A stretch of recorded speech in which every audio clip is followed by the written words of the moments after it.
because they were all true. He just simply, plaintively asked for her to come back to him. He didn't specify whether that was to happen in South Sudan or Australia, or even if he meant that he wanted to be physically with her. Elizabeth didn't respond to John's pleas. Instead, she just left. The divorce was approved. Elizabeth told me later that she both loved and hated John, often at the same time. He was the love of her life, but the source of her greatest disappointment, and nothing had ever hurt her like his love affair with her cousin. I didn't speak to John about it afterwards. John wouldn't speak of his heartbreaks any more than he did his triumphs. But the fact that he stood up in front of his family and said he wanted to keep a wife who had borne children from another man spoke to how deep his feelings were for Elizabeth. The 3 months after the divorce was a time of tumult for both John and South Sudan. The tectonic plates of the SPLA factions were once again straining against each other, ready to rupture. Since independence, President Salva Kiir, a Dinka man, had moved nimbly to consolidate his power in Juba, without unduly slighting the powerful tribal leaders who had the ability to challenge his supremacy. That changed in July, when Kiir dismissed NUA leader and Vice President Riek Machar, who had previously publicly stated that he would be challenging Kiir for the presidency. Machar made veiled threats, again publicly, while arming and mobilizing his militia. The killing finally started in December 2013, when Machar and a group of powerful figures supporting him boycotted a meeting of the National Liberation Council, the country's main legislative organ.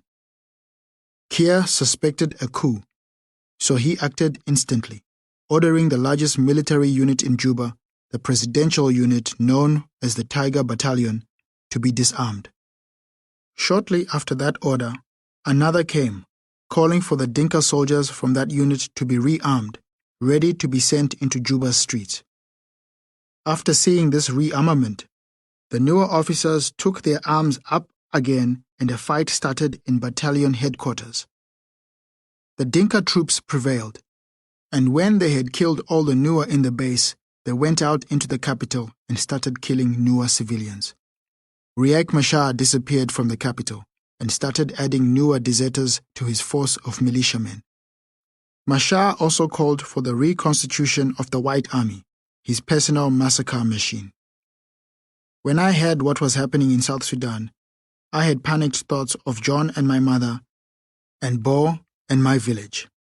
I knew that Bo would likely be the target of revenge for the Nuer, and I thought about how lucky my mother was to have survived the 1991 massacre. I knew also that there would be scant military help in Bo from Salva Kiir. The defense of Juba would be paramount, and Bo would be largely left to its own devices. I also knew that John had sworn that he would never leave Bo defenseless again. I had to move my mother. Our village would be right in the firing line once again, and I knew it wouldn't be military-aged males who would be targeted. I sent messages and money to my family in Bo, asking for my mother to be escorted to Juba, where I had arranged for her to pick up some money and an air ticket to Uganda. When I spoke to John, he was as incensed and animated as I'd feared he would be. I thought he might be concerned about his business, but it was only his family and his tribe that he was worried about. Assuming that the CID was now busy and no longer concerned about his conversations, he spoke freely to me about what was happening. He too was convinced that an attack by the White Army was coming, and he was adamant that he would be part of the defense of our villages. Not again, he kept repeating. Not again. John had been fighting around Juba in 1991 when the Nuer and the White Army attacked. The Dinka had mounted a defense of Bo, but it was too insipid to stop a wholesale massacre. John had always said that his greatest regret in life was that he wasn't present for the defense of Bo. Not again. He told me he was going to head north as soon as he could. I wanted my family to be in the safest areas during the upcoming fighting, but I knew there would be no talking John down. The attack on my homeland finally happened on Wednesday, December 18th. By the next day, Nuer militia were in control of Bor town, with unfettered access to the undefended villages nearby. A Dinka-dominated counter-offensive was arranged, and by Christmas, the Nuer militia were turned back. Dinka Bor reservists who could get to Bor did so, including John, who took a platoon of soldiers with him. No one knew when or where the next Nuer attack would come, but there was no doubt that it was coming. I spoke to John many times a day in that period when I could raise him. He had little to tell me, only giving me sparse, tactical information with no emotional inflection. He was a soldier again, and had little time for niceties. He would always send love to his children, though. Even though the counter-attack was expected, it also managed to come as a surprise. A few days earlier, Nuer fighters had attacked a United Nations base in Akobo, which was close to the Ethiopian border and deep in Nuer territory. The Indian peacekeepers at that base returned fire, but there were just a few dozen against hundreds and could not repel the attack. More than 30 Dinka people were killed, as well as 2 peacekeepers. Unbeknownst to John and those defending Bor, the Nuer had seized a number of large CAT trucks and armored personnel carriers with UN markings. When they came to Bor, they came disguised, and by the time they started attacking, the defenders were in disarray. The general retreat was sounded at 10 p.m., and John and his platoon were sent to a village called Goy, and then were ordered back to Juba. John arrived back in the capital after a brief verbal altercation with the soldiers around the capital, who had orders not to let anyone into Juba if they were bearing arms. In Juba, John briefly met with our mother. She was sick of running and sick of being in strange places, so she had come back to South Sudan under her own steam. She said that whatever her fate was, it was in her village. John said he felt roughly the same way. High-ranking SPLA officials who had John's best interests in mind told my brother not to go back to Bor and in fact explicitly ordered him not to, even posting men in the lobby of the building he was staying in to make sure he didn't try to go back. John called me on his way to Bor. He had broken a window to escape and had found a vehicle. He was heading north on his own. I said, "Never again," and I meant it, he said to me, when I implored him to turn back. The next time I spoke to him, he had been shot. John had found a Dinka SPLA unit in a village called Pariek, very close to Malek. There the unit had engaged with Nuer militiamen and John had been shot through the back while fighting. He was okay though. He had been shot before and he knew this was not a fatal wound. I urged caution. What else could I do? He said he would be as careful as he could be. What else could he do? I lost contact with John after that. The Nuer pushed on and carved through the Dinka units, like the one John had been fighting with. Their advance towards Juba was only stopped when Salva Kiir called on Uganda to mobilize helicopter gunships, which decimated the rebel heavy armored vehicles that were surging towards the capital. John's phone was dead, and I couldn't raise anyone who he would have been in contact with. I called everyone I could who might know where he might be, and eventually, word of his whereabouts made its way back to me. A lot of the wounded Dinka soldiers had been evacuated across the Nile to the marshy banks on the other side. John was one of those wounded. To know that he was across the river and being guarded by the Dinka Aliab who had looked after my mother before was a huge relief. I waited a day for news from John and then another. There was no news. I called John many times, but each time his phone was dead. I phoned everyone else I knew in South Sudan, but they couldn't help. No one knew what had happened to him. Then I got a call at work from a man named Ajok Kwol Ajok. someone of great standing in our Sudanese community in Sydney. As soon as I heard his voice, my stomach fell to my feet, and then it fissured and died when he said he needed to meet me face to face. For us Dinka, it's always someone greatly respected who delivers the worst of news, and that news is always delivered in person. I asked Ajok what he wanted. He said he couldn't speak to me about it on the phone. I knew then that John was dead. Earlier that day, my other brother Akau in South Sudan had said he would try to find out what had happened to John. If he had found John alive, I would have received a phone call from South Sudan, not from Sydney. I was no longer panicked, but the color of life faded and all the sound muted. I could not smell or taste. When I met with Ajok and he told me that John was dead, it was as though I was watching the scene on a small screen. I was not even there. I was angry and sad and curious, but all those emotions were writ small because, mostly, I was numb. I thought about Elizabeth and the children. I would have to tell them. That is the way of things for us. It would be my responsibility. I would have people with me when I did, but I would have to tell them.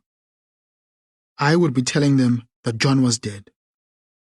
John was dead. John was dead. It was a strange thought to think John was dead. So many had died, but they had not been John. They couldn't have been John. But now he was in their number. I went home from work and sat quietly. I didn't cry. Over the years, I'd become immune to that particular response to death. But I was shaken to the core. People died randomly, violently, and without warning. I knew that better than anyone. Both John and I had known that when he returned to South Sudan, he was putting himself in extreme danger. Doubly so when he ran towards the front lines of the emerging civil war. But for John to be dead, it felt like an affront against nature. John had seemed an irresistible force. Despite being shot and blown up, despite being dropped in the middle of a strange nation, despite being passed over for all the jobs he wanted and deserved, despite his marriage dissolving, John always persevered, and at the end, he even thrived. John was dead. It was as if the wind had forever stopped blowing, or the sky had become forever black. I couldn't tell Elizabeth or the kids that day. I just sat in my apartment and stared at the wall throughout the afternoon and night. I did not sleep. Early in the morning, I spoke to Akau, who had found John's body. The death blow had been a single round in the back of the head. In the morning, I visited Elizabeth and the children, with a huge contingent of family and community. Their world was similarly devastated. Elizabeth's face turned and contorted when I told her the news. She had always loved John, despite their endless and existential differences. This was the end of that love. In the coming weeks, I took on the grief that the death of a brother brings, but also grief for the crushing sadness of John's fate. John had done everything an uneducated African soldier in the maddest of wars could do to escape his circumstances. He received the thunderbolt of luck that was needed too. He was as smart as a professor, as engaging as a statesman, and as driven as a billionaire, and his life ended prematurely, thousands of kilometers from his children, his love, and his brother. I kept seeing my brother's dead body in my mind. I saw the dried blood and the gouge of the wound, the empty expression and the dirty clothes. He looked like litter in my mind, because dead people on the battlefield always looked like litter, except if you recognized the dead and remembered when they loved and were loved in return.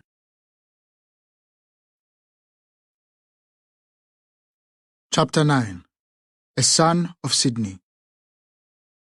I thought a lot about identity after John died. I realized that one of the great differences between John and me was that John would say he was South Sudanese and I would say I was Australian. John had always been a pragmatist, while I was an idealist. It was his pragmatism that bound him to South Sudan, and my idealism was the reason John said I should avoid our homeland. One thing that we shared was that we were drawn to South Sudan in a very elemental way. I loved the country, the Nile, the people, and our identity as Dinka, as did John. I will always be tied to the land of my birth while my mother is still alive in that country. After John's death, I wondered again if my future lay in South Sudan. But I realized that my life was and would continue to be in Australia. My friends were in Australia. My outlook on life was Australian, and so my career and my future were also in Australia. I am driven by justice, and there is a surmountable amount of inequality and injustice in Australia. That's not true of South Sudan. When John died, I knew instantly that there was no chance of bringing my brother's killers to justice, nor was there even much chance of discovering who was responsible. Could you ever say the same of a murder in Australia? I knew also there was little likelihood of John's assets being settled fairly. John had died a very successful South Sudanese businessman, and while I couldn't decide if that fact mitigated the sadness or amplified it, it certainly complicated things. It's possible that John died with more than $1 million and possibly close to $2 million in assets, and I hoped that Elizabeth and the children would benefit from that. I told Elizabeth that she should travel to South Sudan and pursue John's assets. I helped arrange legal representation for her. But when she and Joshua arrived in Juba, she received a hostile reception. Some cousins of ours had assumed control of John's house and his businesses, and she also found that they had the patronage to ensure that no court would change the state of affairs. She returned to Sydney in no better position than when she'd left. For my part, I disappeared into my work after John's death. I started to wonder what life was all about, life in general, and also mine and John's. What was John's life about? John eventually found the success and money he yearned for, but was never able to share it with his children or the woman he shared so much with previously. Was John's life about those moments of hope, like when he first met Joshua, or when we received our Australian visas, or when he graduated from university, the first Sudanese man to do so in Australia, or when I graduated from law school? John did so much for me. I calmed myself in the belief that John's life had been about the service of his community, and in the service of people like me. I never thanked John for bringing me to Australia and raising me. He didn't do it for thanks, but I still deeply wish I had said something, anything, that sounded like appreciation. John did a great deal for South Sudan and for Bo. I decided that I should contribute to my community also, but my community was Western Sydney, and especially the African diaspora around me. I increased the amount of pro bono work I did, and also made myself available for media engagements. There had been some interest in John's story over the years, and his studies had partially been subsidized by telling the story of how Christine brought us to Australia in some magazines. There had been talk of John writing a book some years ago too, but that idea died when he returned to South Sudan. John's story was an exceptional one in Australia, but his injuries and heartbreaks were of the garden variety in East Africa. I believed more and more in the importance of telling the refugee story, specifically the African refugee story in Australia. That would be my weapon against the tribalism and prejudice I hated so much. An old axiom is that to know someone is to love someone. If people knew what huge efforts people like John had undertaken to live a life so many take for granted in a place like Australia, perhaps they would be more understanding of our different appearance or manner. I thought that was important work. In 2012, I was part of a few SBS programs. The first, called Train to Kill on Insight, looked at what's required to train someone to take a life, and also about how that affects that person mentally for the rest of their lives. Studies have proven that it is generally unusual for a human being to be able to kill a human being without great provocation or training. In fact, a great deal of modern military training is essentially designed to override the protocols and safeguards in almost all of us that make it difficult for a human to willingly and knowingly take a life. It seems that those protocols and safeguards are ill-formed when we are children, and that is part of the reason that my prepubescent friends and I were called to prosecute the war in Sudan. But child soldiers must continue fighting and killing throughout their lives, or they will have moments where the mad morality of their childhood will rage against their adult self's moral reasoning, causing dangerous mental fissures. I had been trained to kill, and I had helped contribute to the death of the Dinka tribespeople. When I was a boy, I had been able to put the visions of their melting faces aside because that atrocity had happened in a time and place of endless violence. The Dinka had died, others had died, and I thought most likely I would die, so the details of their deaths disappeared into the background noise of the war. I hadn't taken on the weight of those deaths in Sudan, because there was no suggestion that I should feel the shame of their murder. In Australia, living a normal Australian life and championing fairness and justice, I knew that I had been involved in an outrage. I had been a child when it had happened, and I knew intellectually there was nothing I could have done to stop it, but I had been involved. I raged against police and court inequities, but I never came up against any transgression that was as outrageous as the one that I had been complicit in. I still have nightmares about Capoeira, but increasingly in my sleep, I'm in a bush camp, watching people wriggle and squirm as they are being tortured, and sometimes I am watching their skin bubble and burst as flames lick their bodies. I suppose the nightmares where I am in Capoeira are mostly about existentialism, but the nightmares with the Didinga people are about community. What did I owe those tribes people? So much more than what I blithely and willingly gave them. I think perhaps the torture and murder dreams are a reminder that I owe a debt to the world that I can never repay, but must forever try to. I was part of another episode of Insight that was looking at the rites of passage and ideas of manhood. I told my story and explained how I could not be considered a man in my culture because I never completed the appropriate rituals. I hadn't really articulated that fact before, and so the strangeness of it hadn't really occurred to me, although I had felt the lack of it. It is a strange fact, though, that war could make one less of a man. It's contrary to historical conventional wisdom, especially in a country that has been defined by war for so long. After appearing on Insight, I was disoriented.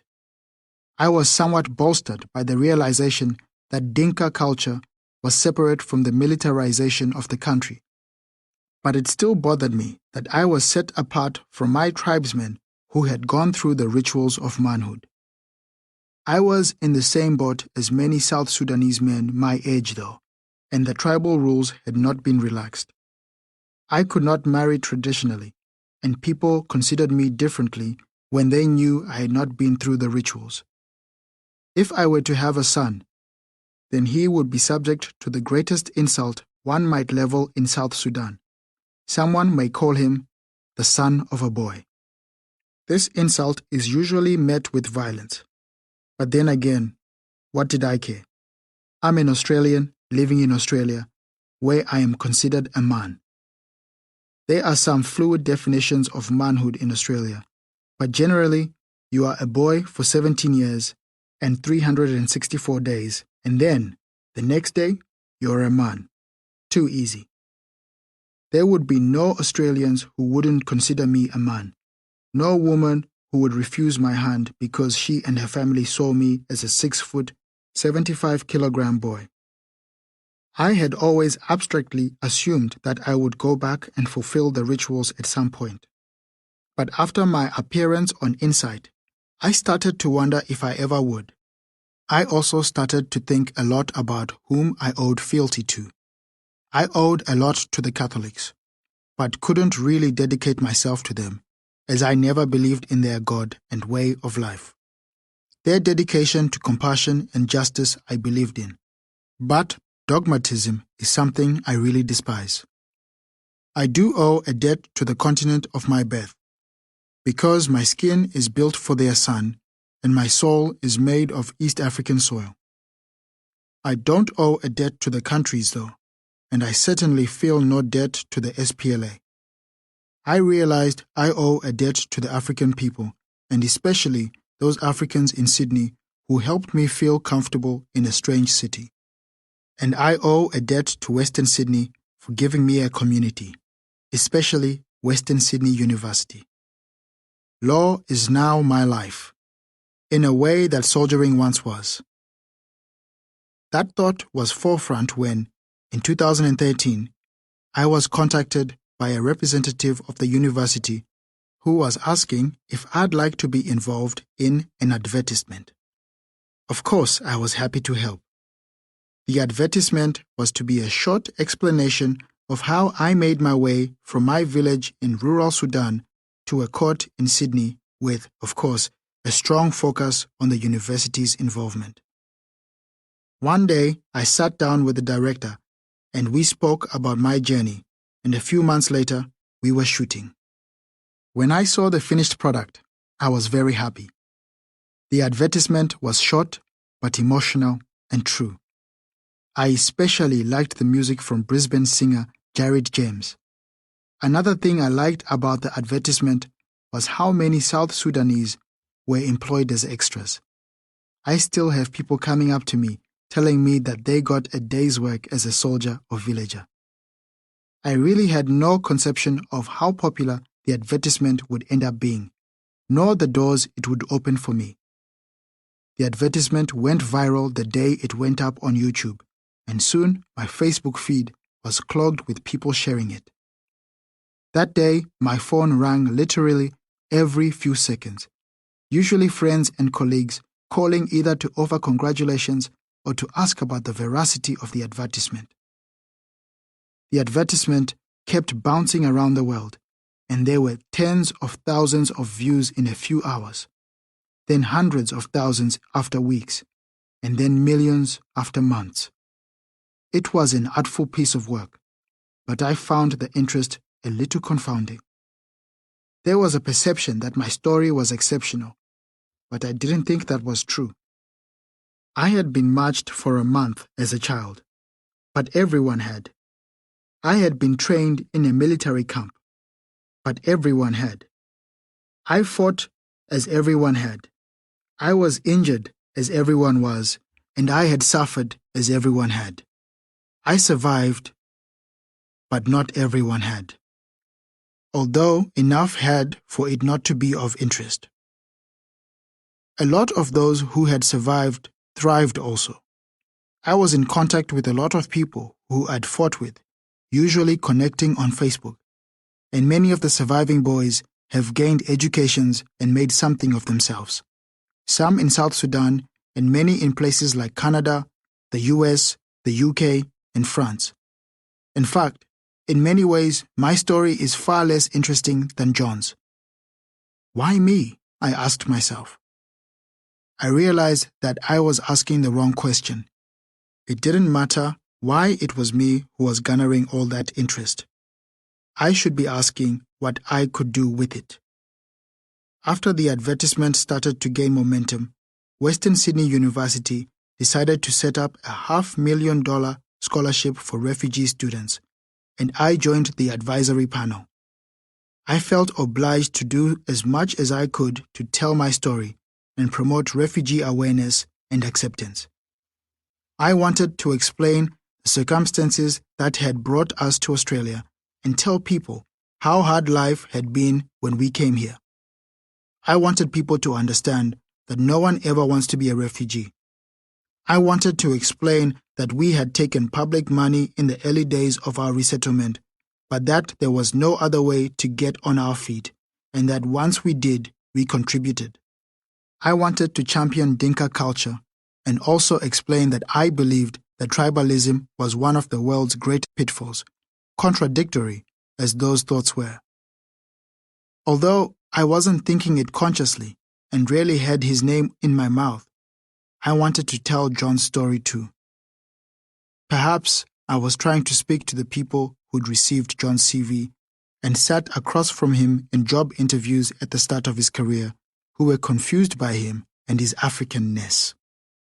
If only they'd understood how hard a worker he was, how bright and driven he was, then maybe he wouldn't have left Australia, and maybe he would still be alive. I started taking on extra speaking engagements at business conferences or with individual high schoolers. All anyone needed to do was to explain how I might be able to help them, and I would agree to speak. My law business saw only a small increase in clients when the Western Sydney University advertisement spread. But as I took on more and more of these speaking engagements, more and more people with legal quandaries came through our door. I had made a commitment to Joe and the business, and a commitment to myself to continue my pro bono work, and I was speaking whenever I could. So my life was consumed by those obligations, and I was working most hours of every day. I waited for the burnout, but it never came. I didn't tire of criminal defense, nor did I grow tired of my desire for advocacy for refugee visibility and understanding. I still don't tire of it. I'm sure there are many wise men and women who say that it's unhealthy for a human mind and body to be in perpetual motion.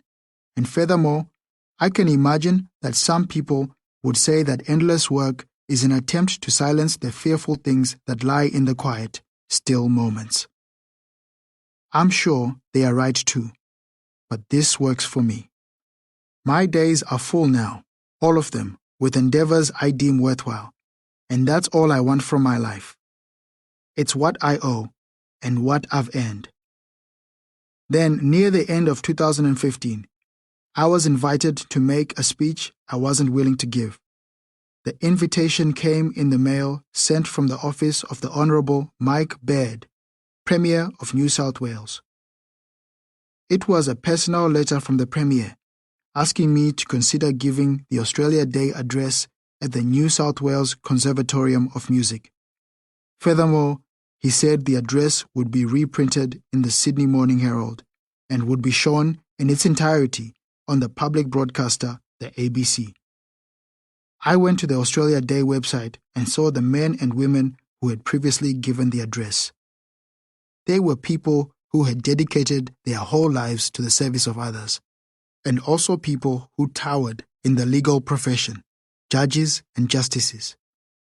I was an infant in law, a solicitor with a small criminal practice, and a Blacktown boy who liked to tell the story of how he came to Australia.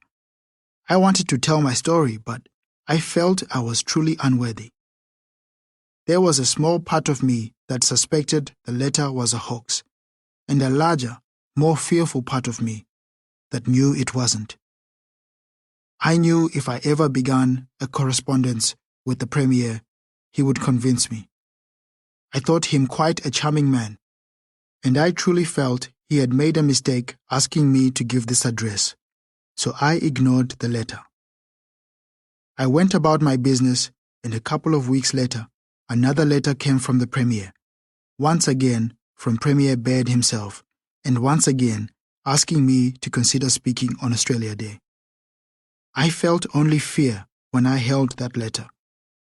I asked a colleague of mine, Jessica, to call the Premier's office and find out if the letter had actually come from Premier Baird. The bad news came. The letter did truly come from him. I really didn't want to give the speech, but I realized I couldn't just ignore the request away either. I spent a good part of a day speaking to the people I respected the most. They uniformly said that I should take up the offer to speak. The most compelling of those voices was that of Hugh Selby, a barrister of incomparable intelligence and a man who has been my mentor since he supervised my master's thesis. Hugh's argument was impeccable, as all of Hugh's arguments are, explaining to me that neither humility nor humiliation should ever stop someone from speaking a helpful truth. Hugh's words compelled me, but what actually put me over the line was an opinion that was silent, an opinion I wanted, but would never have again. I wanted to ask John what he thought I should do. I called the Premier's office and told them I would give the address. But I will admit that I called that office a few times in the following weeks, telling them that if they found someone more appropriate, I would be happy for them to replace me. They told me the same thing each time. Premier Baird very much wanted me to speak. There was no getting out of it. I sat at my desk one afternoon, after my last call to the Premier's office, and I mused about what I would actually speak about. I had some stump speeches in my pocket, mostly biographical, with no inflection or judgment, just what was inherent in the facts. But as I thought more about the opportunity, it occurred to me that I really wanted to speak about what Australia meant to me and what it had meant to John. I was far from being the traditional parochial Australian patriot, but I believed in the opportunities and freedom that had been afforded me in this country. I also understood the cultural limitations of those opportunities and freedoms. I wanted those beliefs and understandings represented in my speech. I wanted to challenge the senior Crown prosecutor who once told me that I didn't look like an ordinary Australian in an open courtroom. I believed, and I still believe, in Australia's commitment to fairness and equality, but even so, I understood it isn't as easy being a black Australian as it could be, as it should be. Change can happen in places like Australia. We have the appropriate conditions. In Australia, we have usable courts and elected leaders, and there is no famine or debilitating war or economic crisis, despite what we are sometimes told. There is no reason, as Australians, not to be our most inclusive, most compassionate selves. There will always be voices saying that Australia can't financially or culturally afford to welcome those in distress.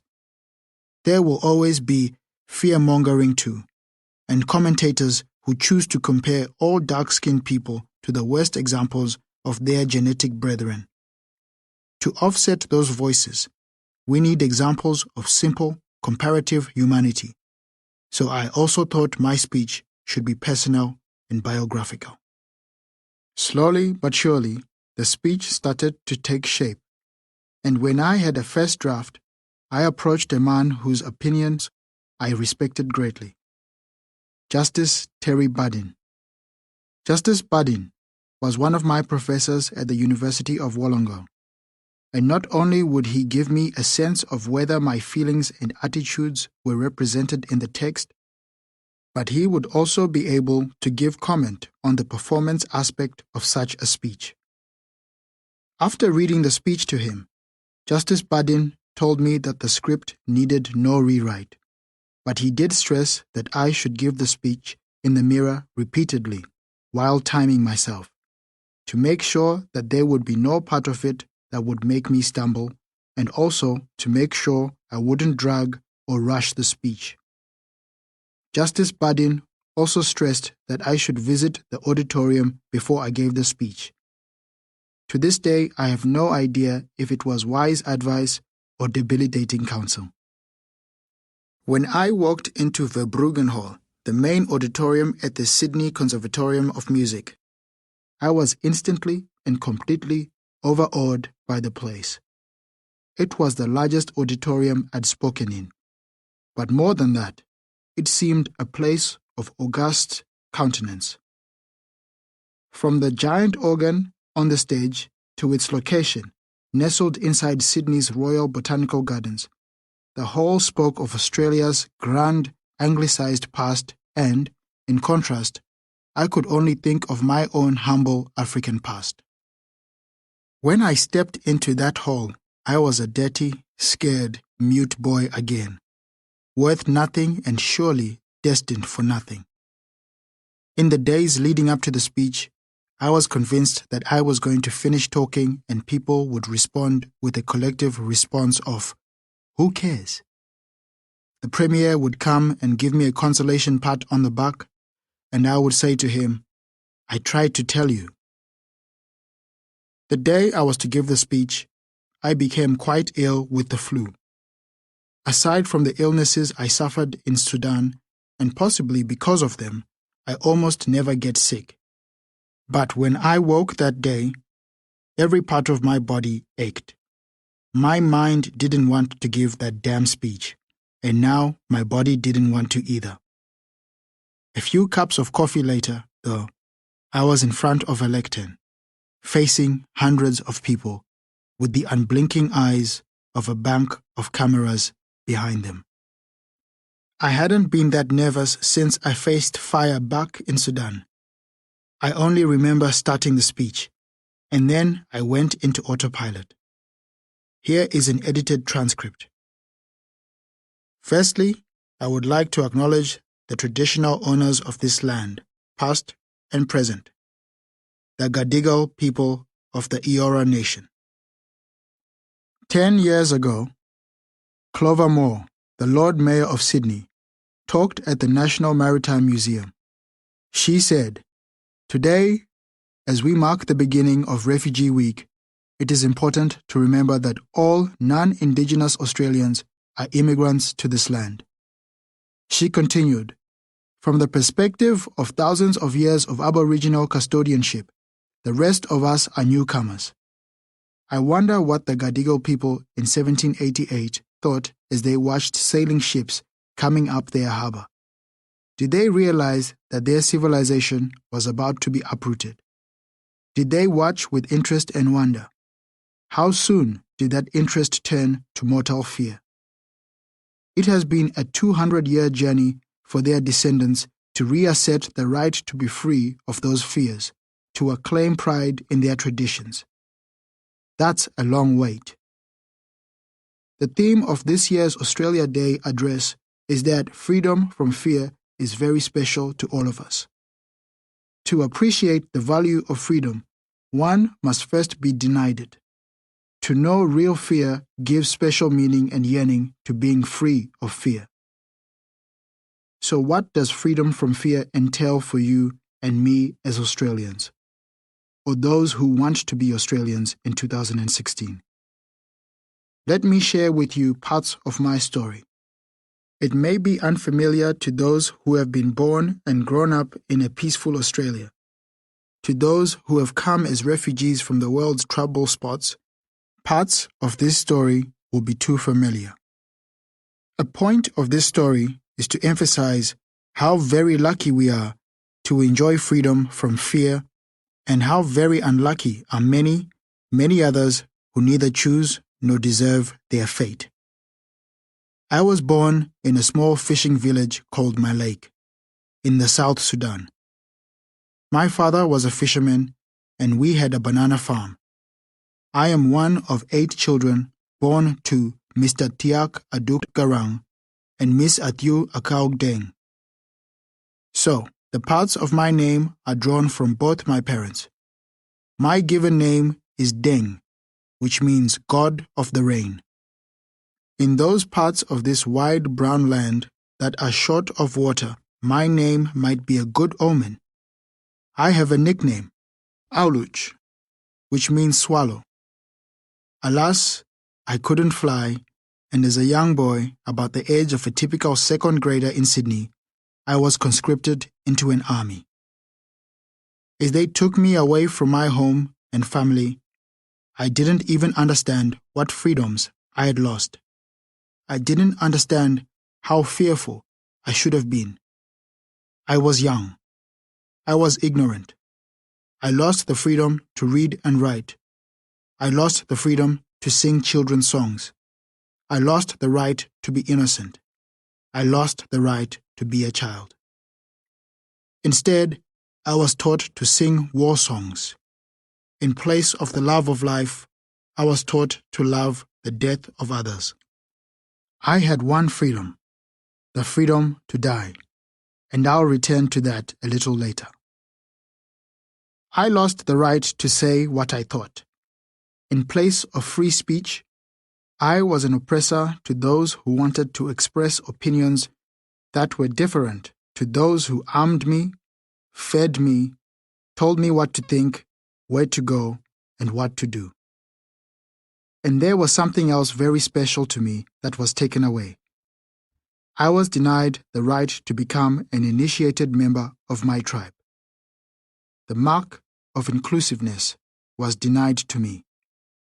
I had to wait until I became an Australian citizen to know that I belonged. As an Australian, I am proud that we have a national anthem. It's ours, and to hear it played and sung is to feel pride that we are a nation of free people. It has a historical background that is familiar to those who grew up here, but which is not easily understood by newcomers.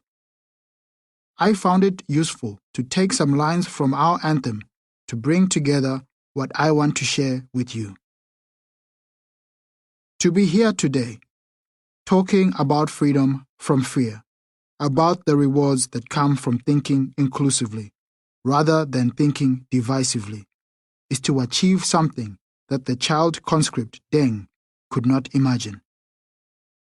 I came to Australia as an illiterate, penniless teenager, traumatized physically and emotionally by war. In Sudan, I was considered legally disabled, only by virtue of being black or having a dark skin complexion. As you can see, I am very black and proud of my dark skin complexion.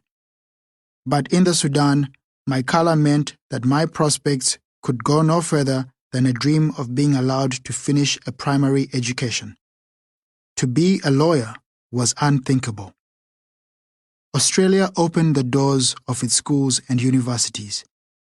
I would particularly like to thank the Western Sydney University, where I received my law degree, and the University of Wollongong, where I obtained my master's degree in law, an experience which enabled me to realize my dream of becoming a courtroom advocate. Australia educated me. How lucky I became. How lucky is any person who receives an education in a free land and goes on to use it in daily life. I was among many young children forcibly removed from their homes and families and marched to Ethiopia for reasons that were unknown to me at the time. I walked thousands of kilometers without shoes or underwear. What do we take for granted as Australians? Free education, food, clothing, more than shoes and underwear, shelter, healthcare, and personal safety. We take those things for granted until we don't have them. I witnessed children, like myself, dying as we made our way, barefoot and starving. As a child, witnessing the death of a relative is something that stays with you for life. Even today, I remember the deadened face and the gaunt skeletal body of one of my cousins lying on a corn sack. I saw too much abuse and death among my friends during the war. I sustained physical abuse from my superiors because of my inability to follow orders and for demanding decent treatment. I was a child soldier and I was expected to kill or be killed. Within a year, I was plagued by disease and malnutrition. I felt isolated and deserted. I remember being told off by one of my close relatives because I was poking him with my protruding bones. He too was a forced conscript. We were stationed in a camp in western Ethiopia that was disguised as though it was a refugees camp. He told me I should just die. I understand now that he too was suffering from depression, and by caring for me, he was unable to improve his own situation. By this time, I could only take fluids. I feel sorry for my relative. I do not believe that he was trying to be cruel. He was just a child too, unable to properly look after me or himself. In those days, what I needed was a loving parent. What child, taken away from the care of his or her parents, will not suffer some form of psychological trauma? What child, merely 7 years of age and ordered to witness deaths by firing squads, will not suffer a lasting injury? What child, upon seeing dead bodies lying in pools of moving blood, will not suffer some sort of long-term psychological damage? Around 1993, I watched some boys, only 10 or 11 years old, as they picked up their AK-47s, put the gun to their heads, squeezed the trigger with their own fingers, and blew out their brains. In a better world, those fingers might have made music in a place such as this hall, built homes, operated the equipment of scientific discovery. Instead, their short lives were as nothing, innocence destroyed. I, consumed by fear, couldn't pull a trigger myself because I was too scared. Yes, fear saved me. But I understand why they did it. For my fellow child soldiers, pulling the trigger was the quickest way to die, and for them the thought of dying was better than the reality of living. I wonder what their spirits would have thought if they saw that I would become a practicing lawyer in Australia some 18 years later. I grieve for them. For them, the freedom from fear was death. I was lucky. You are too. Freedom from fear is about acceptance of our common identity. For we Australians in 2016, freedom from fear is almost taken for granted. We had better take care to keep it. Let me turn now from memories of death to messages of hope. First, for new arrivals to these shores, and then to those who have long called Australia home. To those recently arrived, do not give up the dream that brought you here. Within every Australian community, there are people who were immigrants or whose parents were immigrants. Treat the experiences that brought you here as tough training for the journey of establishing new lives, new families, new careers. Clover Moore, in that same speech I mentioned earlier, noted that the Australian national anthem has promised that, for those who've come across the sea, we've boundless plains to share. Surprise, surprise! Australia is a nation where most of us, most of the time, seek to give and receive a fair go and respect democracy. It's that fair go that you see in every new Australian success story. That is the Advance Australia Fair in the anthem. I know that some who are watching and listening will be wondering why I, so black, am ignoring that the ruling majority appear to be white. I don't ignore it, just as I don't ignore that the colors and faces of the Australian community are such a rich palette. Take a trip around an Australian city. Visit a building site. Walk around an educational campus. Look at the names in our sporting teams and hear, see, smell, and taste the richness of the cultures in any of our shopping centers. White is a color to which so much can be added. I remind every youthful migrant to remember and cherish where you came from. It is your grounding, just as important to you as this land is to the traditional owners of this place. Your parents and relatives made sacrifices for your freedom to be here without fear.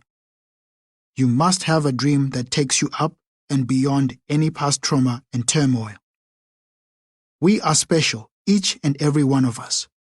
You are special to this nation, and you ought to listen to your heart and take hold of opportunities. Of course, fears arrive unbidden and unwelcome. We all experience that from time to time. Can we get and keep a job? How do we keep our cherished cultural traditions alive? Can we earn respect? Will we be listened to? But don't fight your fears alone. Here we have the freedom to seek help from new friends, the elders, even a stranger who can be your friend at the time you need them. Remember, fellow immigrants, we begin as strangers in this land and we have much to learn. But the freedoms of this place mean that most of the time, from most people, there is a welcoming hand, so fear not. That leads me to those who are settled Australians. These past few years, there have been unexpected fears. The fears that random atrocities, such as those that took place in Bali and more recently in London, Paris, and Istanbul, will come here. We scarcely notice the frequency of such acts in other places where terror, not freedom from fear, is the norm. Fears and doubt are the ideal environment in which to breed misguided obsessions and grand delusions. There is nothing new in such manipulation. It was done to me. Such manipulation of the confused and searching spirit of youth is essential for those who use others in their quest for power. In responding to tragedies in which the lives of victims and perpetrators alike have been snuffed out to serve some demagogue, we must all be careful not to let local opportunists exploit our emotions with simplistic solutions. What seems new for us Australians is that the physical barriers to terror, such as distance and sea, are now irrelevant. But this is just the shortness of memory. These barriers became irrelevant for the traditional owners of this land when the winds and currents brought the ships of the First Fleet up this harbour. More recently, these barriers were no barriers at all when midget submarines entered Sydney Harbour during the Second World War. Then, as now, freedom from fear is something that must be fought for. It can never be taken for granted. Fighting must sometimes be physical, and our war memorials are testament to those who fought and gave their all. But the first line of defense against consuming fear is always our collective hearts and minds. And collectively, what makes this nation one to be proud of is the willingness of most in our communities to be accepting, tolerant, inclusive, and welcoming. Our anthem speaks of the courage needed to let us all combine. Now is the time. The fears among us are not limited to terrorism. It is all too clear that partner abuse and child abuse flourished in families where the victims were afraid to speak out. It is not so long ago that gays and lesbians lived in fear of exposure. Attitudes and actions needed to change, and that has happened. But there is still more to be done. This afternoon, I delight in thanking all those whose support for freedom from fear never wavers. These are the people all around us, who freely gave me hope and sustained it. They understand the journey that has brought new arrivals to these shores from war, famine, oppression, and which then becomes the new journey that follows a new path, a path of freedom from fear. The spirit of giving walks that same path to remind us all about the less fortunate. The reward of freedom from fear has a price: to willingly give for others without hope of anything beyond thanks. This is an obligation that never ends. One of my early Australian friends illustrates this point. He bought me my first bicycle and got me a job to mow lawns. Jeff died a decade ago, and I shall always remember him for his encouragement, his faith, and his investment in me. There are now so many friends, colleagues, and teachers who all in different ways have led me here.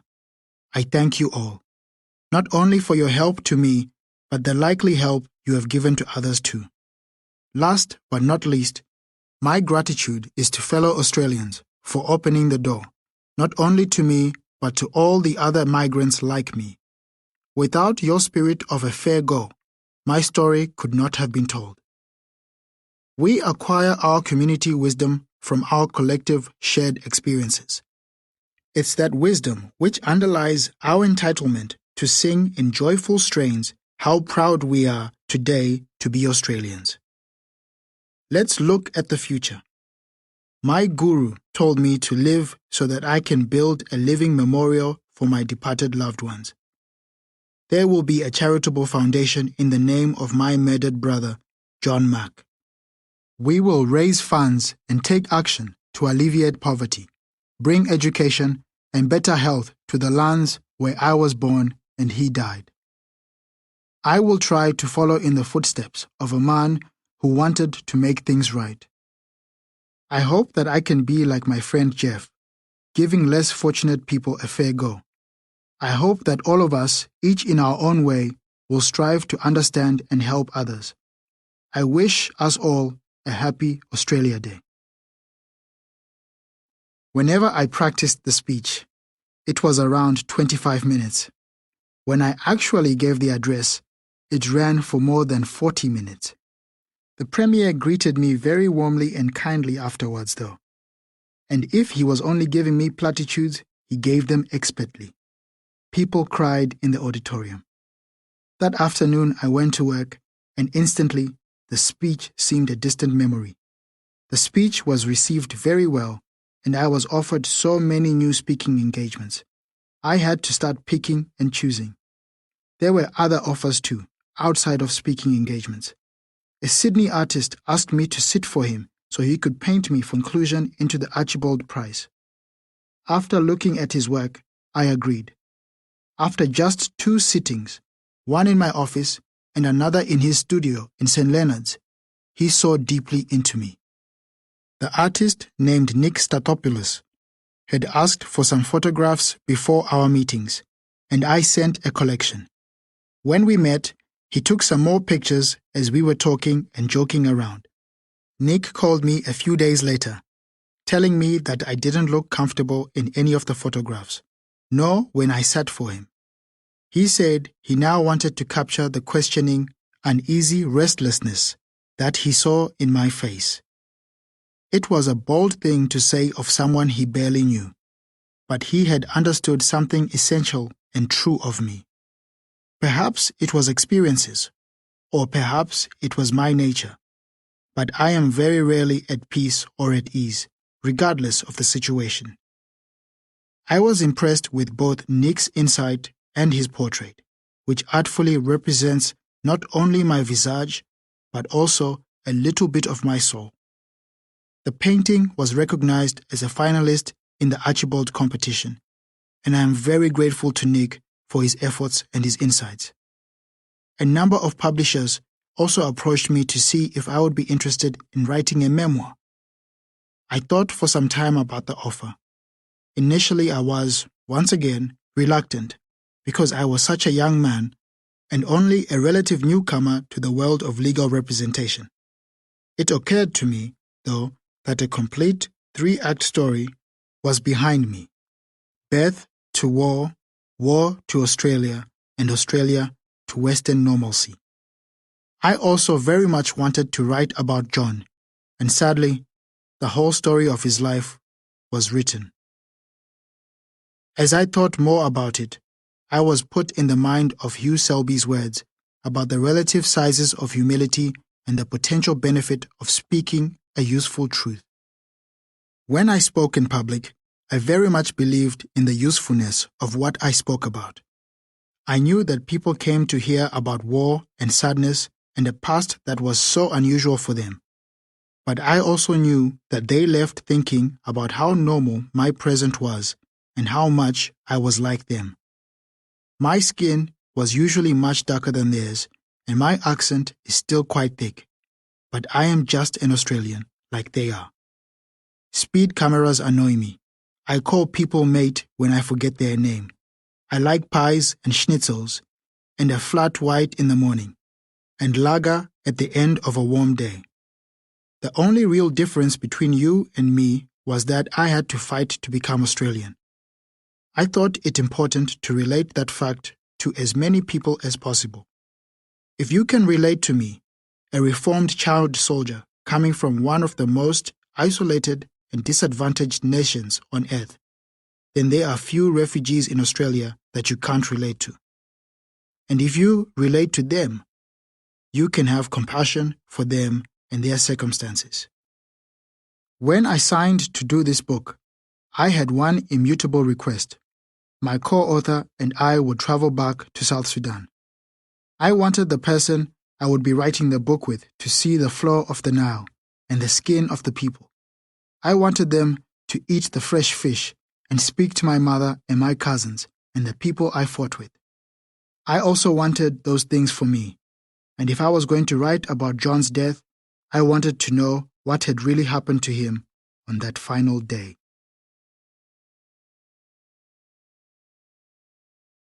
Chapter 10. The Final Return.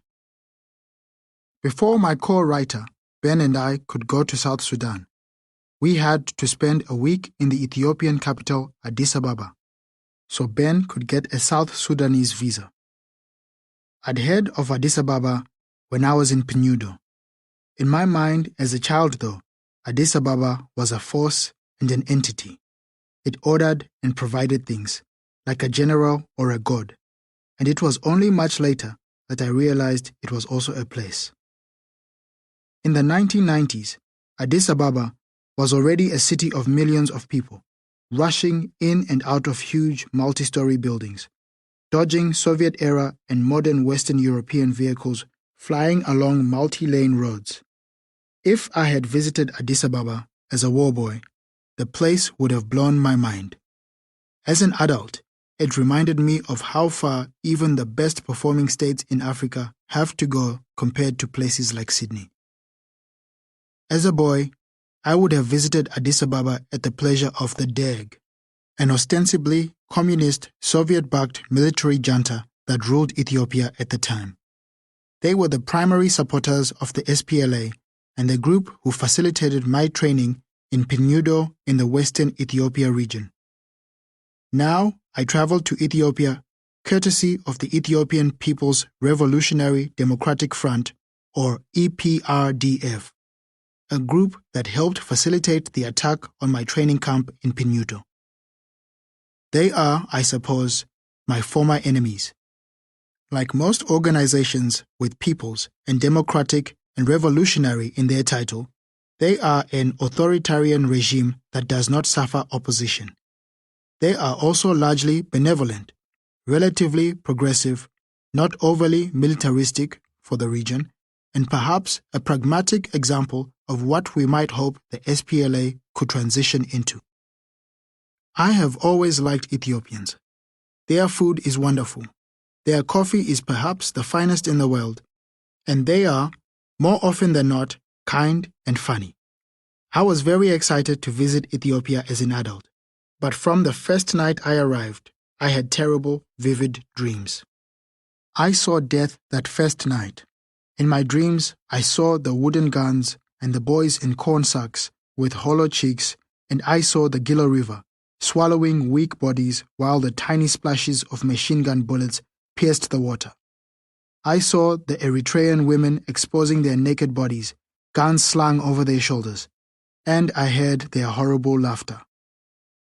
On my second day in Addis Ababa, I visited a small private museum called the Red Terror Museum, which details the rise, reign, and fall of the Deng.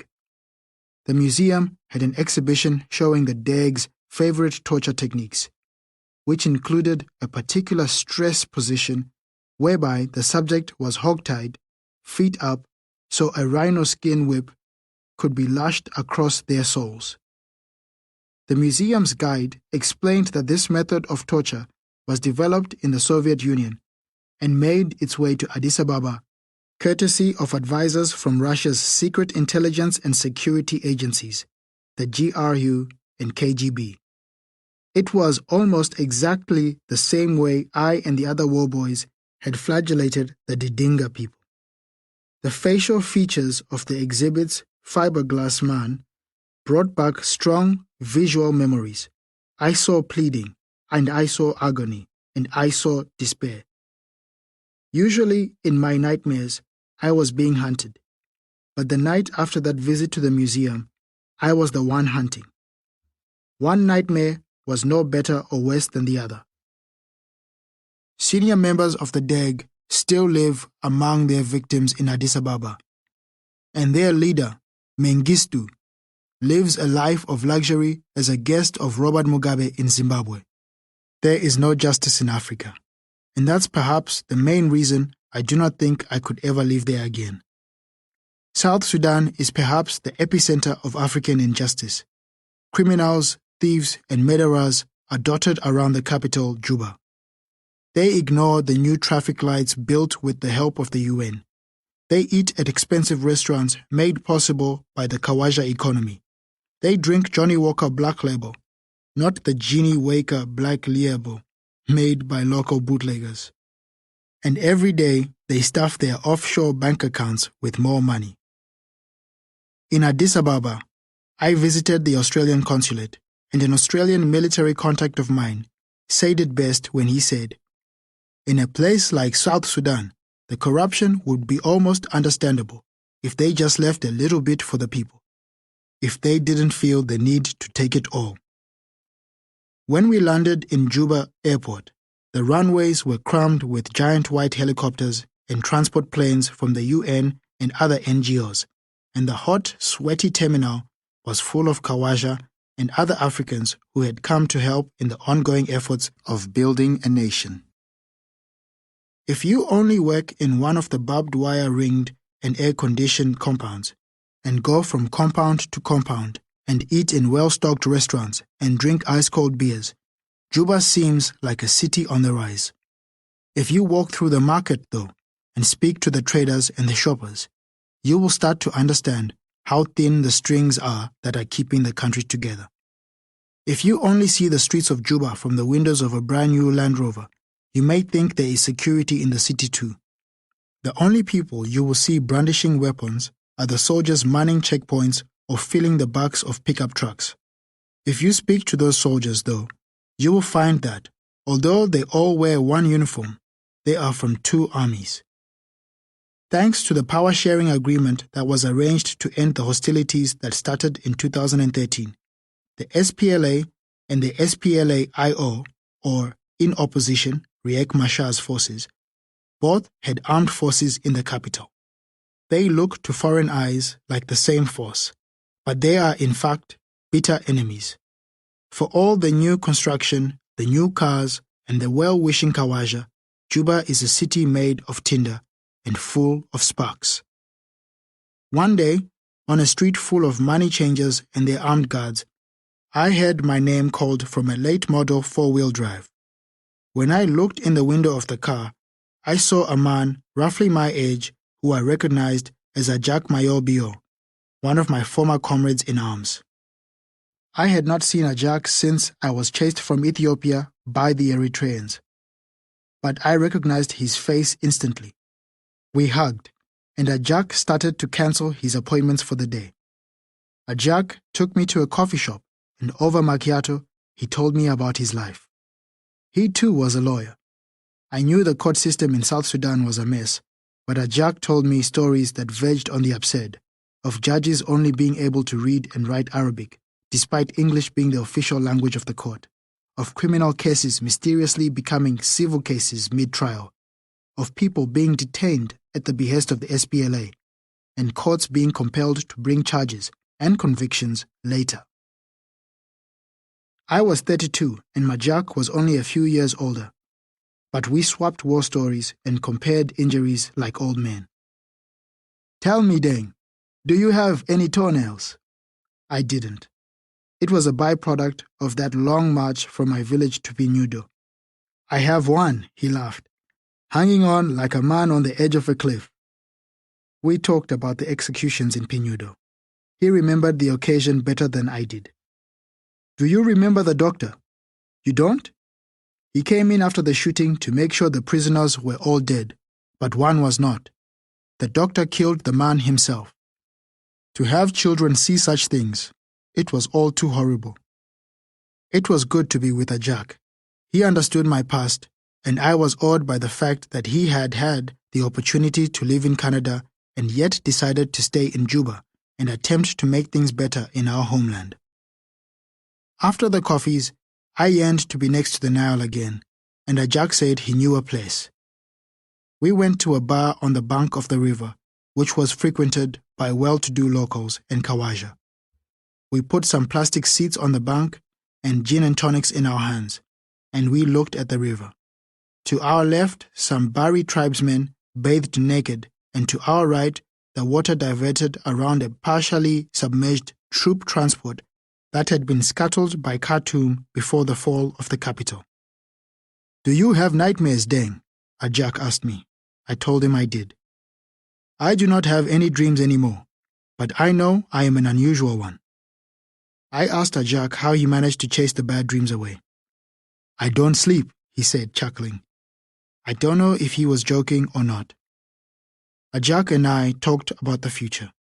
We talked about the UN and a compensation case he was considering taking on, in which a drunk forklift driver on a UN base had caused a local woman to lose her legs. We mused on whether the case could be brought to a foreign court. We talked about the women in our lives and our families, and the SPLA generals who we had fought with in the war who now ran the country. We were of one mind, until we got onto the topic of the legal acknowledgement of the crimes that had been committed during the war. Ajak believed in amnesty and reconciliation councils, which had worked with some success in South Africa and the Democratic Republic of Congo. In those councils, culpability was recognized, but there was no sanction. I believed in nothing less than full prosecution. I thought of John, and the fact that I couldn't stomach knowing that his murderers would freely live in the same city as me. I was full of verve when I spoke of trials and convictions, but Ajak would only meet my kinetic energy with a smile and soft words. My friend, I would love to see all the criminals behind bars too, but it simply isn't going to happen, and the effort could tear the country apart. That evening, I met with some old friends and family members in the restaurant of an Australian Sudanese man who had left during the war and then joined the Australian Defence Forces. The man had done multiple tours in Afghanistan before moving back to Juba and setting up some businesses. We drank scotch and talked about football and politics, and eventually my brother John. These men were some of John's closest friends in South Sudan, and I wanted to know more details about his death. After John had told me he had been shot, he was out of contact, but I had heard from the SPLA that he was safe, evacuated to the other side of the Nile, but then he was found dead. That fact had always stuck like a knot in my stomach. When violence reigns in a place like South Sudan, it's not unusual for a certain type of person to take the opportunity to settle a score and attribute the death to war. And I had always wondered if John's bodyguards or fellow SPLA officers had actually killed him.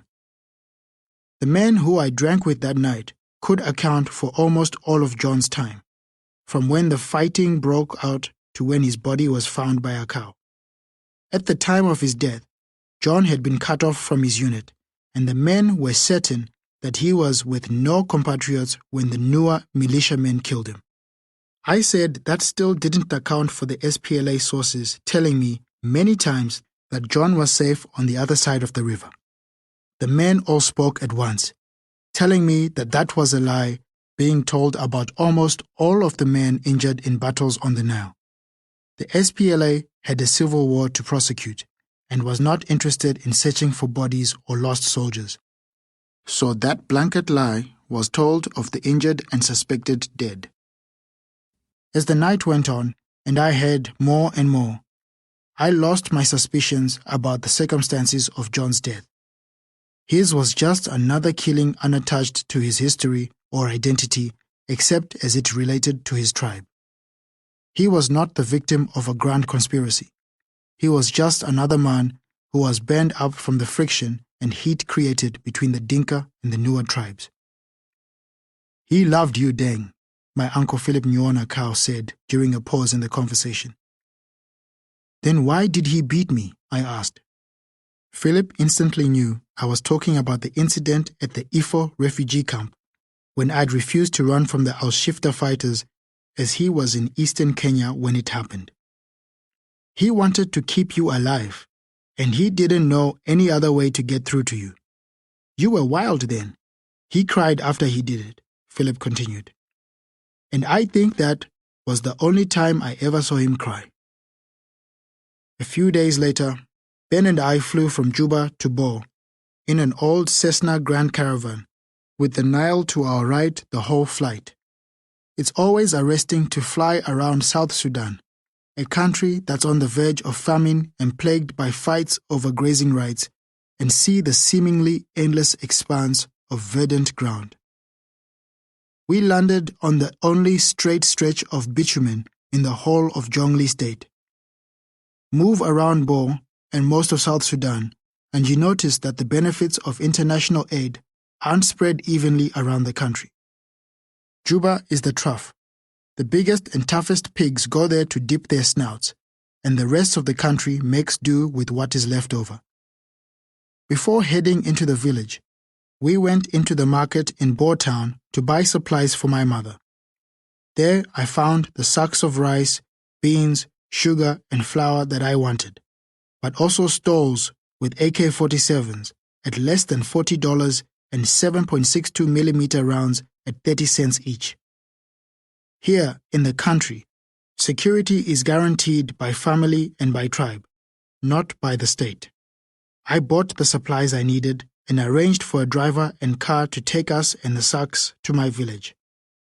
As we drove past the huge United Nations mission in South Sudan, UNMISS camp, a base that was overrun in 2014, causing the death of 30 people, I was told about a much more recent attack, which happened out the front of the camp. Just a few days earlier, a group of Murle raiders were on their way to kidnap some women and children when they ran into an SPLA ambush.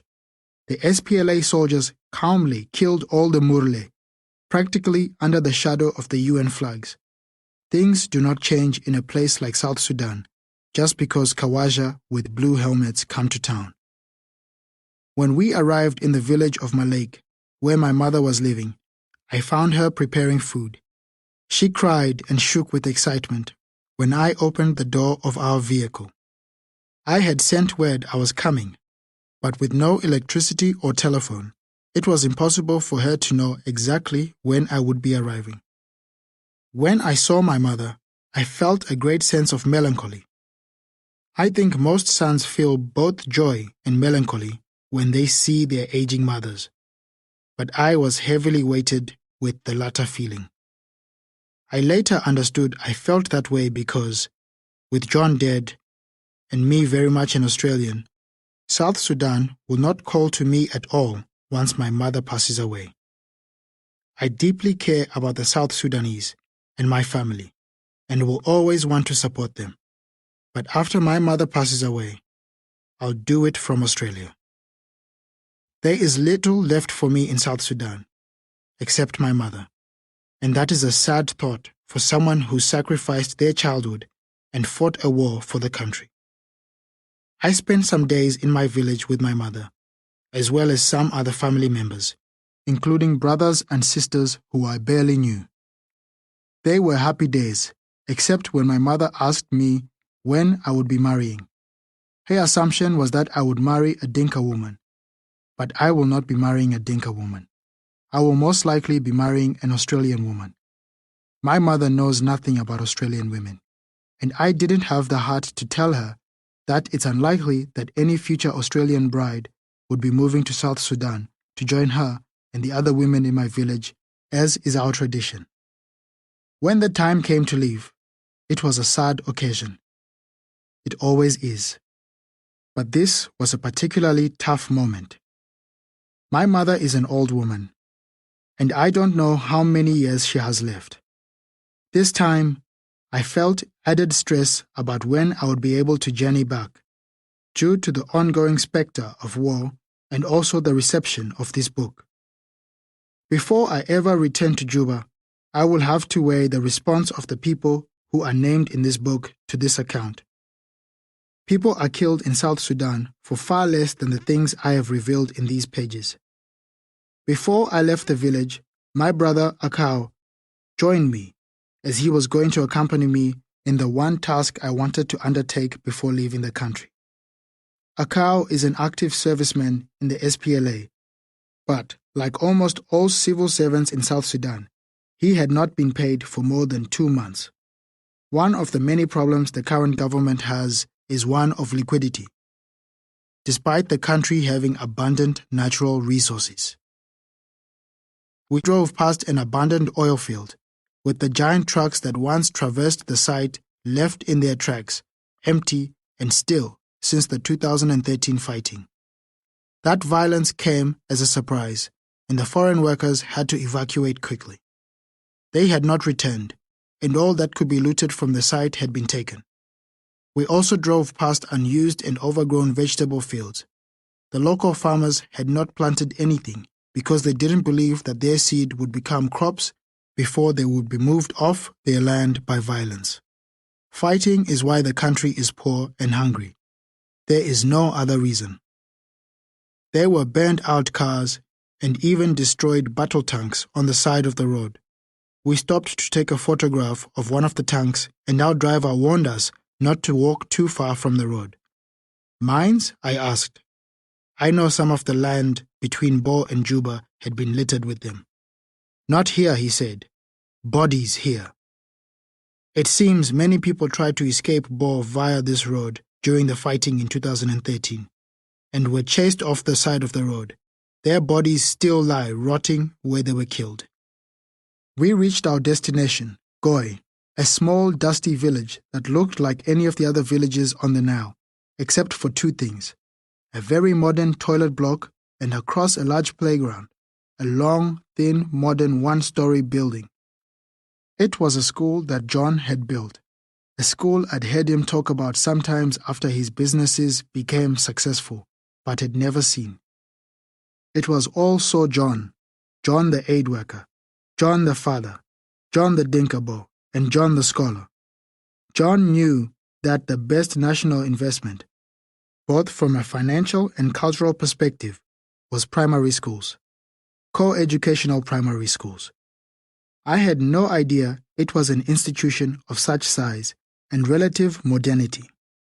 There was no other building like it around the villages, let alone a school. John had always appreciated the education he got from the Christian missionaries before he went to fight in the war. He appreciated what he learned then, but more than that, he appreciated how it gave him a perspective outside of the Nile and the war. That perspective had dragged me into the life I now lead. It was John who had conceived the idea of a life outside of South Sudan, and it was he who imagined an educated life in Australia also. He was the one who spurred us into higher education, and I know that much of my reality is his unrealized dreams. One of John's realized dreams was this school, a dream that lived for a couple of years and then died, with him in the fighting of 2013. The school now lies empty. There was almost no one left in Goi, but a woman a cow knew appeared as we arrived and led us to a mound of dirt next to the school. A cow dropped to his knees in front of the dirt, and I joined him. John's body lay under that mound.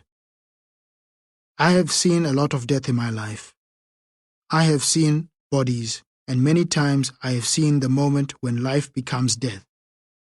But the thought of John being under that mound, not hustling and working and planning and living, disgusted me. I still don't know how to process John's death. I rubbed my palms on the mound of dirt and I could feel John. I could feel his whole life. I could feel all the fear and pain he'd experienced in the war.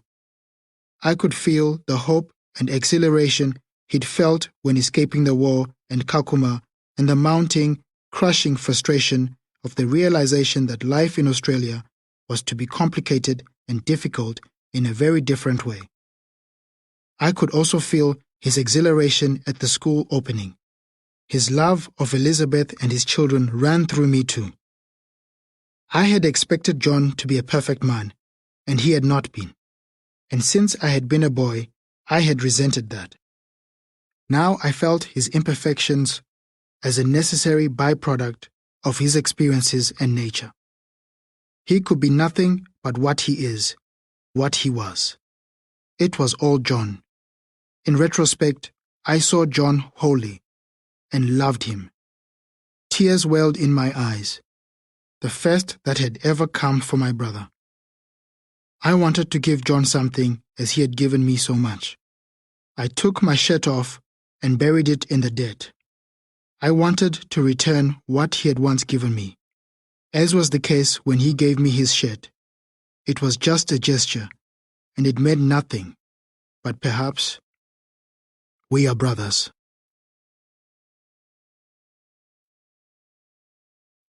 Epilogue.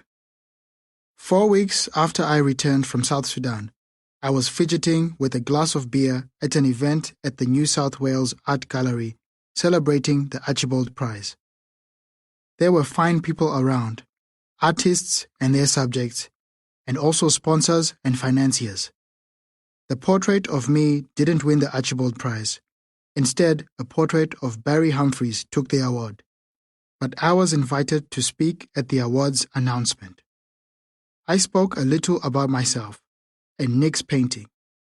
I would have liked Nick to have won, but I don't know enough about art to know whether he should have or not. He seemed happy anyway. I was in a decent mood also. Less than 48 hours earlier, Juba had been echoing with the sounds of gunfire and artillery.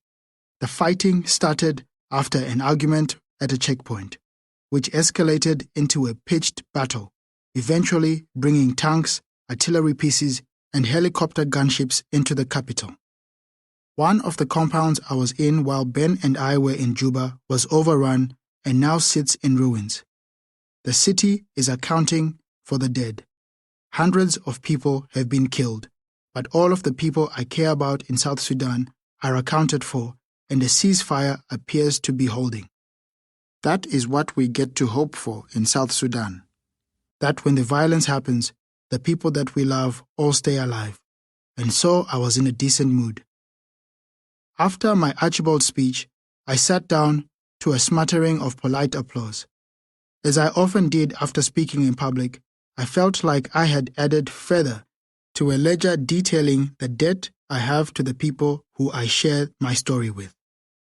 I have benefited from the misery of Kapoita, Pinudo, and Kakuma, but they have not. I have gained status and opportunity, and all they get is more difficulty. There is no way of knowing what state South Sudan will be in when you read these words. As I write, the country is broke. The two men in charge are bitter rivals, and there are 4.8 million people on the verge of starvation. Also, most of the Kawaja are outside of the South Sudanese borders, having been chased away by the most recent fighting. As I sat at my table at the art gallery and nibbled at my entree, I thought of all the luck in my life. I was born lucky, and I stayed lucky, even as circumstance and war ruined those around me. There was polite conversation around the table, and someone asked about the recent fighting. I shook my head and said, "Very sad, very sad." For all the luck in my life, I know I must pay back great debts. Do I owe a debt to Australia? I look at my life and I say, of course I do. Do I owe a debt to the African diaspora too? I think the answer is again yes, because it's there I think I am best positioned to offer help. The more difficult question is whether I owe a debt to South Sudan. That country sent me into military slavery, threw me against the grind of a bloody war and killed my brother. The country is a near-bankrupt kleptocracy ruled by demagogues and madmen. Do I owe a debt to all that? I turned 33 years of age this week, but I feel like a much older man than that. I feel as though I have lived 3 lives. I have lived as a Dinka, ruled by custom and the big god Nyalich. I have lived life as a soldier, ruled by maniacs and death. I have also lived life as an Australian, and law, justice, and reason rule that life. That last life is my true life, and the one I choose to continue. I am more an Australian and more a lawyer than I am a soldier or Dinka, but I will also forever be South Sudanese. My skin will never change, and I shall never completely lose my accent. If I ever see the Nile again and eagles soaring above it, my heart will skip a beat, no matter how old or grey I may be. My mother will always be my mother, my brother always my brother. Also, this week, I set up the board for the charitable foundation that will exist in John Mark's name. It's taken me some time to bring the foundation to life, in no small part because I couldn't figure out who the beneficiaries of the foundation should be. I have now decided that the foundation in John Mark's name must benefit the nation he was inexorably tied to and undoubtedly loved. The foundation will also be dedicated to that which John and I received in Australia, but were denied in South Sudan, and were, respectively, most passionate about: education and justice. The foundation will provide mentoring and scholarships for refugees who wish to go to an Australian university. There will also be a focus on the transition from university to the workplace, the place where John had such difficulty. The foundation will also attempt to reopen the school that John built in Goy. I can think of no better way of memorializing John, but this goal will be far more complicated than the first.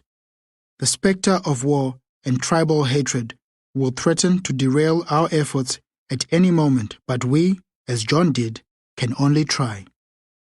The third goal may be the most difficult of all, however. We will attempt to bring justice to South Sudan. I want disputes over resources in the land of my birth settled in court. I want the rule of law, not gun rule, to be what defines South Sudanese politics.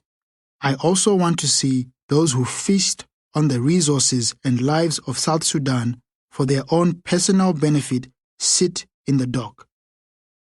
How can the foundation help in those efforts? We empower men like Ajak with the legal resources required to fight injustice. I have twice become intoxicated on the power of compassionate but codified order. First, when learning the law of the Dinka, and then when learning the law of Australia. I think the people of South Sudan deserve the opportunity to be similarly enraptured, but at the moment they have little opportunity because the legal system is in disarray and very few people understand what the rules in South Sudan are or why they are in place.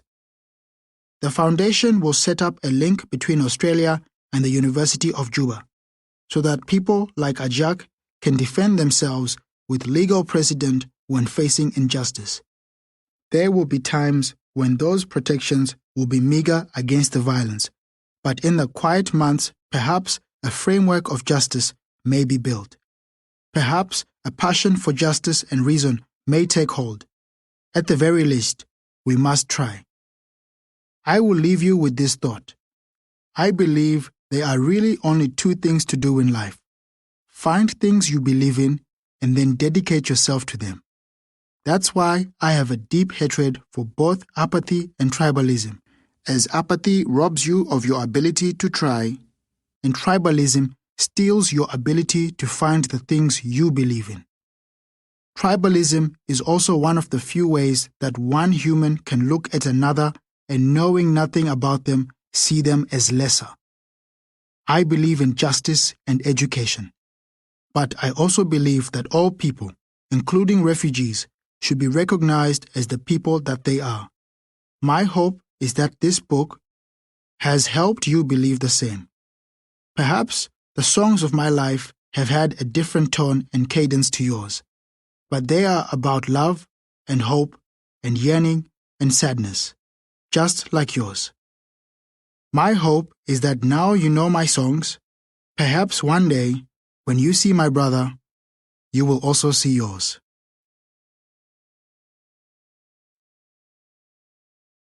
Afterward.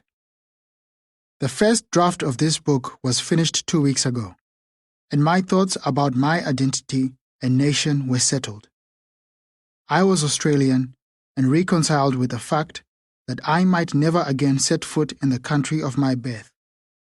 Then a week ago, I was drawn back into the South Sudanese morass. I was in Parramatta Court when I got the call. It was from my brother Akau. Brother, we are in the bush. Being in the bush means something very specific in South Sudan. It means you have been chased away, and it often means you are being hunted. It means you have a weapon, and it also usually means you are preparing for retaliation. Akau explained that a Dinkabor clan called the Gwala had used the recent instability and fighting as a moment of opportunity, attacking my village so they could steal cattle, loot stores, and also take over nearby fertile land. Akau and some of the other men tried to resist the attack, but the Gwala came with PK machine guns and grenades. The men of the village ran into the bush with their weapons, but they had no ammunition for a counterattack. I asked Akau where my family was, where my mother was. Most of our close family members were accounted for, either in Boer or in the bush, except for my mother. She and the other elders were being held hostage by the Gwala to discourage a counterattack. I went home and started doing all I could to get her released. I still have contacts in the SPLA and implored them to go to my village and free her. There was nothing they could do. Not only were they reluctant to get involved in a clan conflict, rain had been falling for the previous 4 days, and the road to my lake was impassable for their vehicles. I spoke to all the family members I could to see what leverage they could use to free my mother. They said there was nothing they could do. The situation could not be resolved, or not from Australia anyway. I became increasingly frantic, and the thought of my mother being held by that clan against her wishes lived in my every moment. I couldn't sleep or work or eat. I dreaded the call telling me that she was dead. A call did come, and it was from my mother. A phone had been smuggled to the elders who were being held at the leper colony next to the village. My mother wanted to call me to let me know that she was alive. I asked her about her health and the state of the village. Her house, a house I had paid for, had been burned down, and her granddaughter, my late brother Adut's daughter, was missing. My mother and the other elders were being kept with no food, no blankets, and no mosquito nets. I could hear the fear, but also resolve in her voice. I told her I would get her out. She told me she didn't want to leave. I can't leave my village. I can't leave my family. The more calls I made, the more it became obvious that the SPLA were not going to intervene in the matter for us, and I even found out that some of my tribe had been arrested for the death of a Gwala tribesman killed in the assault. Such is the nature of South Sudan. The rule of law is only applied when it suits the people holding the levers of power, and it seemed that those holders were siding with the Gwala. I couldn't stand being in Sydney. I had flat whites and Ubers, friends and safe streets and billable hours, and none of it meant anything to me while I knew that my mother was sick and being held at gunpoint. I had to go back to South Sudan. I booked a ticket to Juba, and my friends and colleagues lined up to explain to me why it was a bad idea. Their arguments varied initially, but all funneled into one protestation. What happened to John will happen to you. It didn't matter. I started to understand the motivation that drove John's fateful decision. I couldn't live my happy, comfortable life knowing that my mother's life was in the balance, not when I could potentially do something about it. Potential mortal danger was not as potent a motivator as the thought of loved ones in peril. My counter-argument to my friends and colleagues was, what would you do if it was your mother? I started to plan my trip. When I got to Juba, I would meet with General Kwal Manyang Juk, who was the highest-ranking SPLA official that I could get in front of, and make my pitch. If he couldn't or wouldn't help, I would work my way down the SPLA line. If the SPLA were not going to intervene and quickly, I would fly up to Bo, and there I would petition the governor. If that didn't work, then I would join ACAO and figure out a more practical solution.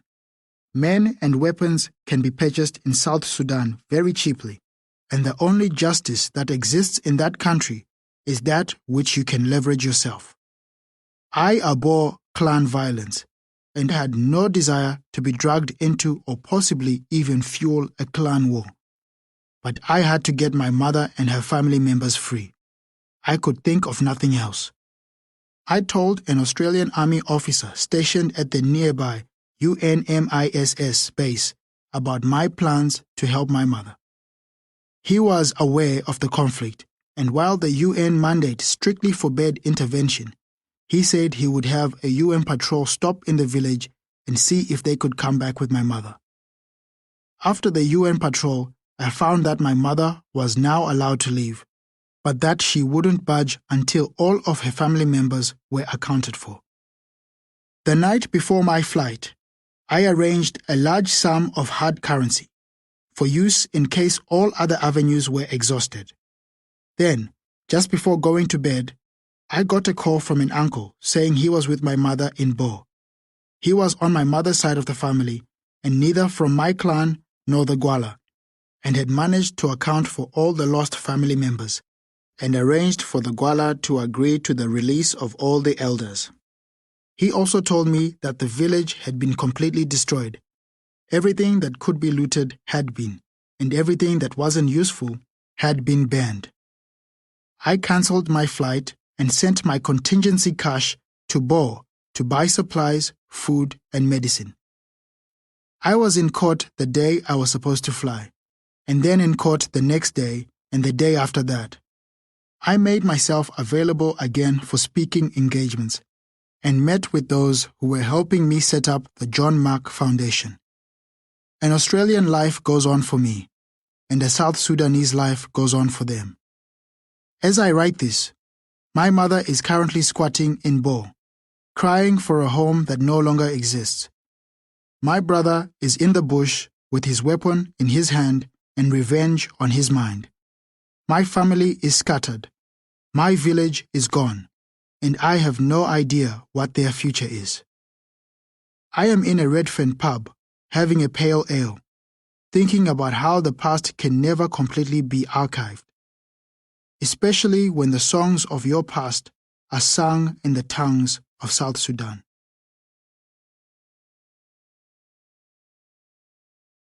You've been listening to the Hachette audio edition of Songs of a Warboy, written by Deng, Thiak, Adut with Ben Mckelvey, read by Blessing Mokotla with Ben Mckelvey.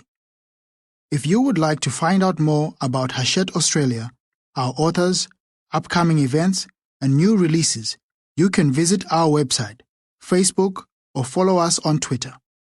www.hachette.com.au www.twitter.com/HachetteAUS www.facebook.com/ facebook.com/Hachette Australia. Audible hopes you've enjoyed this program.